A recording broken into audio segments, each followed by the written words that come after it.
What's up, guys? Now, today I want to review Wrestlemania 25. This will be my first review on something since my Star Wars Episode 2 video. Now, I've been for the last few weeks or so, I've been going through a lot of personal issues. I've got some personal demons I want to get rid of first, ASAP. But I will give a review on Star Wars Episode 3 very soon. But I also want to start Wrestlemania reviews, because I've got a nice collection of WWE DVDs. The last count is 149. I started that collection in 2004. My mum bought my first DVD. And because of my vast collection now, she hates the fact that I give her credit that she started it off for me. So I'll say that's a couple of grand's worth I have, and it's well worth it. These last 12 years have definitely been worth it. Now with WrestleMania 25, big deal, 25th anniversary.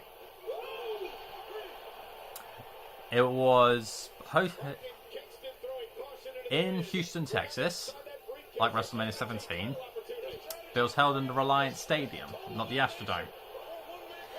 The attendance was 72,744.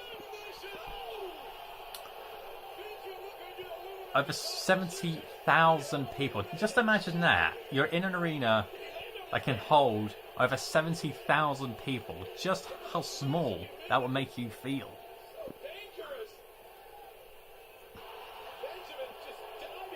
Now, these events, like all events, get rated by critics and fans, and see if it did well, or if it was bad, or if they say it was good but they could have done better. WrestleMania 25 is one of those events that was rated good, but it could have been better. And there are some examples why.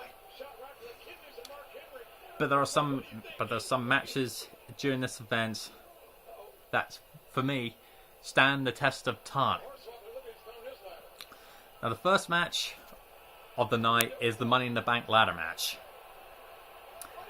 It has Finlay, the returning Christian, who left WWE in 2005 because he wasn't happy with the way that his career was going at that point, because he felt like he should have been pushed for the WWE Championship or the World Heavyweight Championship, but they weren't giving him the opportunities for it.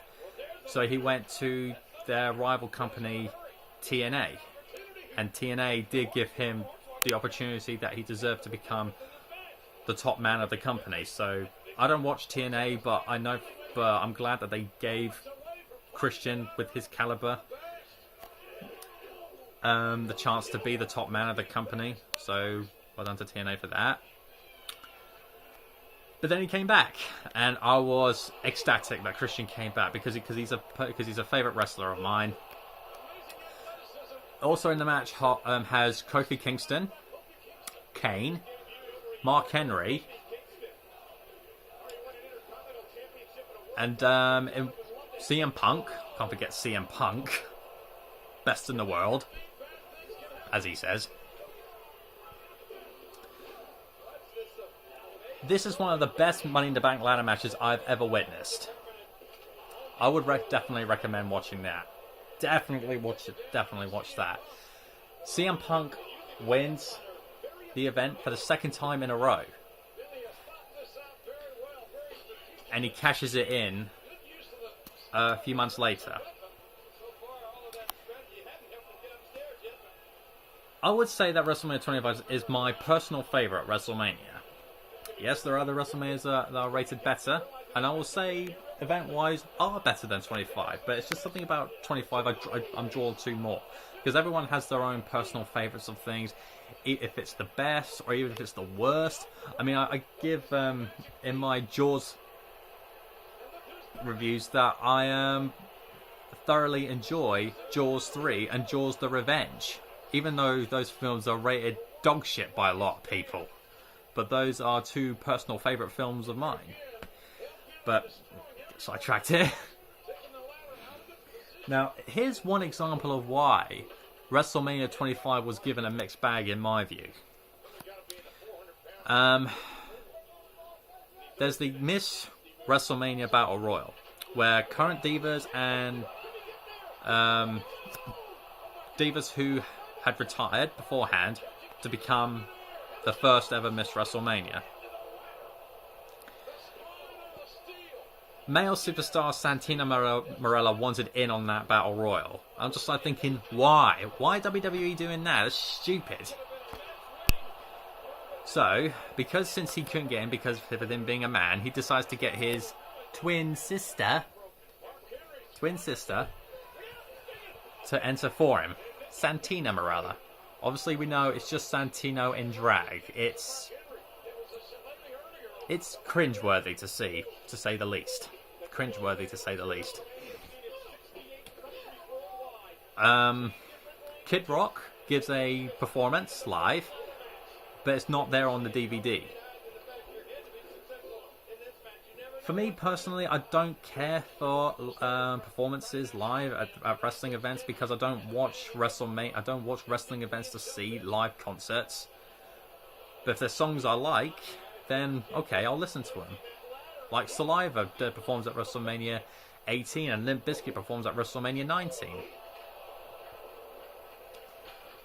So if it's people that I like, and I like Kid Rock, but it's just not really necessary. But the Divas walk to the ring during his performance. But when the match gets underway, well, even before the announcement is finished, some divas already eliminated from the match, and it's just like, well, that's just stupid. That's just a complete waste of time.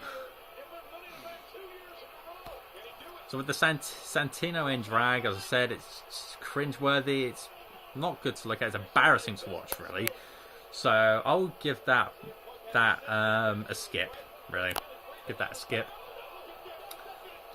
You have Chris Jericho going up against the late great Rowdy Roddy Piper, Jimmy Snuka, and Ricky Steamboat, and Ric Flair's in the corner of the legends. All four Hall of Famers. And Ricky Steamboat was inducted into the Hall of Fame just the night before WrestleMania. And that's also a really good match. You got one young man against three middle-aged guys, but the best performance, I'll say, in that match really is from Ricky Steamboat. Because despite the guy being in his 50s, he can still go really, really well as he did as he was younger. He was in great shape for a man north of 50. Great shape. He flies about the ring. He does his trademark arm drags. It's just great to see. Chris Jericho wins that match. And he then gets on the mic by saying that he's the best in the world at what he does. And he built up a feud with Mickey Rourke, who initially challenged Jericho to a match at WrestleMania, then backed down. All because this whole thing started over Mickey Rourke's movie The Wrestler. It just made Jericho start thinking, okay, you got all these legends who should retire but can't get away from the spotlight. So all those legends in the build-up to that match, he insulted and beat every single one of them down on Raw. It was a despicable sight to see what Jericho did to those legends. But as I said, it's a good match. Definitely check that out. Then you have Matt Hardy versus Jeff Hardy in a really good Extreme Rules match. It's very solid, and as the Hardys do what they do best: go extreme. They use steel chairs, they use a vacuum cleaner, they use tables, they use ladders. It's just brutal match. It's really, really good, and it's just got one. It's got one moment in the match. I've had WrestleMania 25 on DVD since 2009. Because that's when it was held in 2009. But after all these years, and I still watch it, there's always one moment in that match that makes me cringe. That at the end of the match, Jeff Hardy climbs a ladder that's about 16 to 20 feet high. He tries to do a leg drop off the top, but Matt Hardy rolls out of the way, and it's just, oh man, it's just cringeworthy. I'm just saying, how has he not really done his back in? And then Matt gives Jeff a twist of fate with Jeff's head inside of a steel chair. That's cringeworthy to watch, but it's brutal, it's extreme, it is really, really awesome to see. The sad fact with Jeff Hardy and his WrestleMania wins, he has 0 wins at WrestleMania. And that's Jeff Hardy's last WrestleMania, because later on in 2009 he leaves the company again.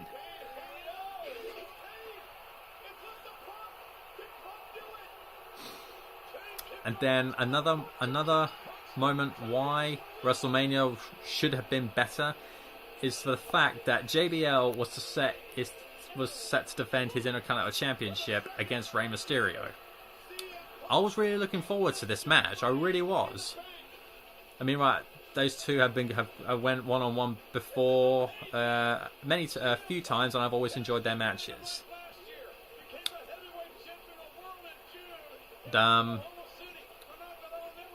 JBL comes out, is on the mic, saying that how great it is to be back in Texas as a champion.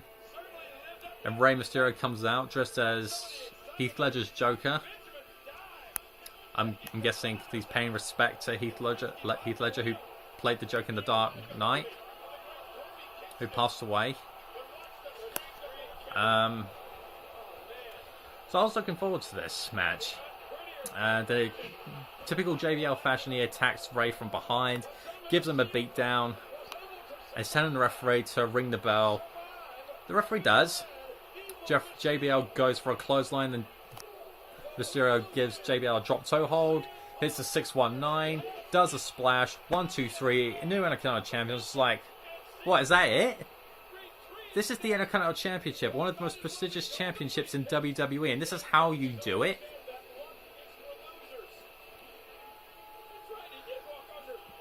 It shouldn't have been like that. It should have been a proper match.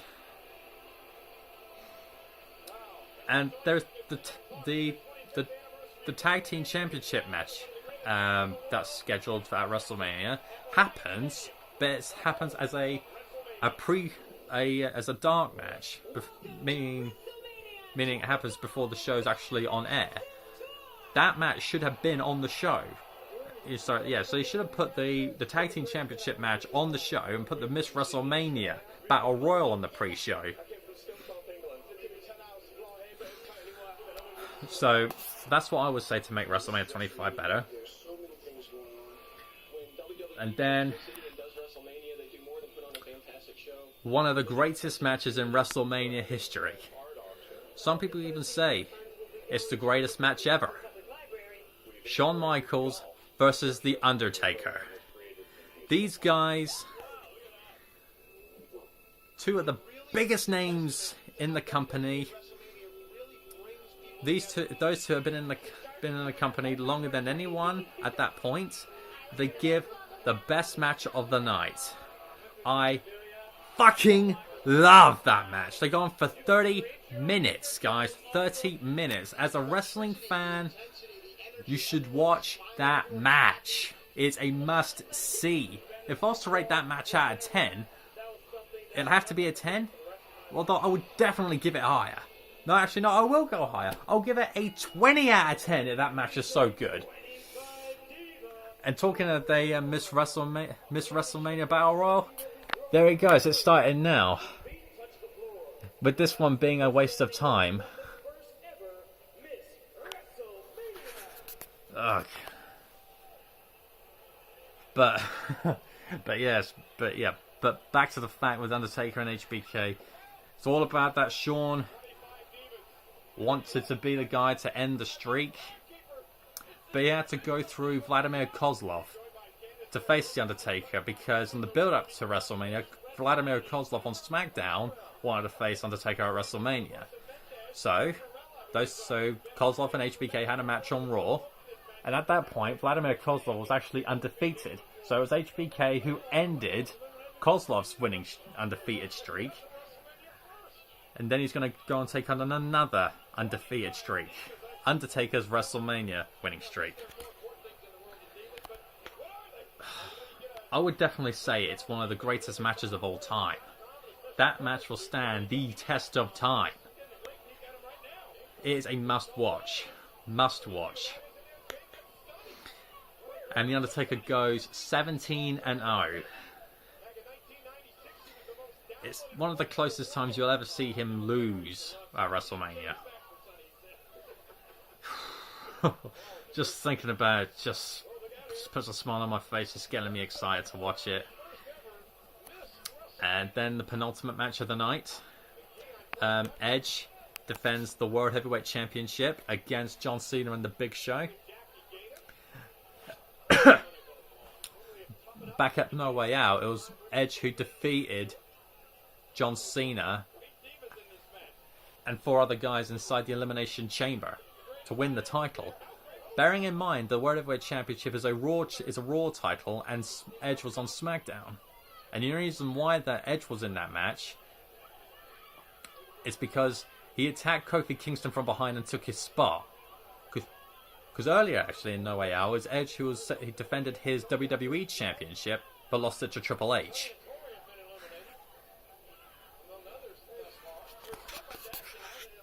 So Edge and Vicky planned the fact that so that Edge could get into that match. Vicky Guerrero being general manager at the time of SmackDown, and the only general manager in charge at the time, because Stephanie McMahon at that time was general manager of Raw but had to leave. So Vicky was the only one in charge, so she get to make the decisions. So Edge stole the World Heavyweight Championship in a match he shouldn't have been in to begin with, but there you go, he won the title and defended it in a really good match. At this point, the crowd were dead. They were dead in this match. I'm guessing it's because they were tired from the classic beforehand. But the match itself was really good. I definitely do say watch that match. John Cena, usually, obviously, this is a couple of years with him still being on the top, and he gets booed. When he's on the offense, people boo. When he's on the defensive, people cheer. So when Big Show attacks Cena, the fans cheer. When Edge attacks Cena, the fans cheer. Because the fans in Texas, they hate John Cena. They hate him. They really do. And this is with it being WrestleMania, Cena gets a typical special entrance. I've not seen anyone else have as many special entrances as John Cena has.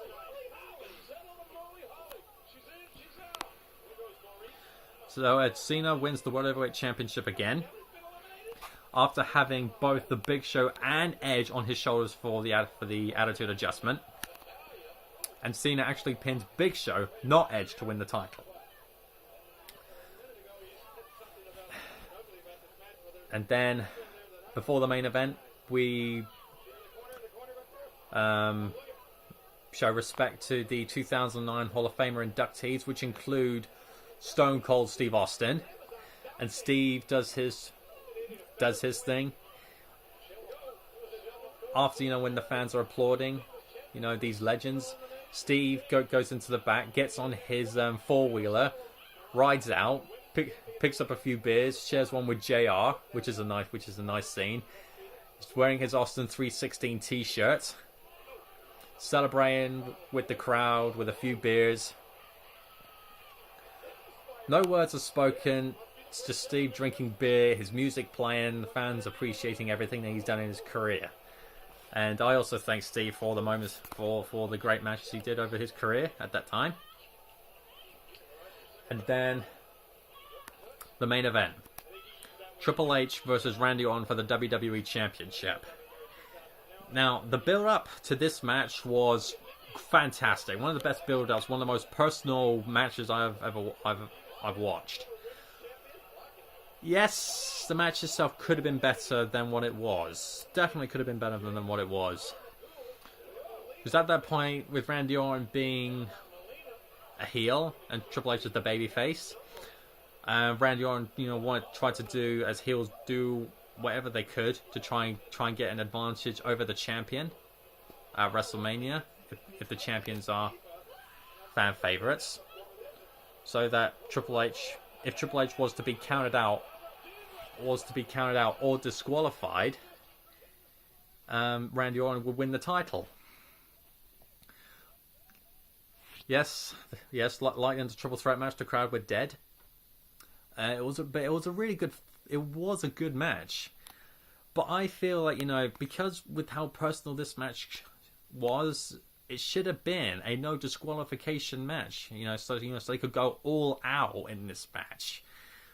But with Triple H, if Triple H was counted out or disqualified, and he would lose the title, it's like,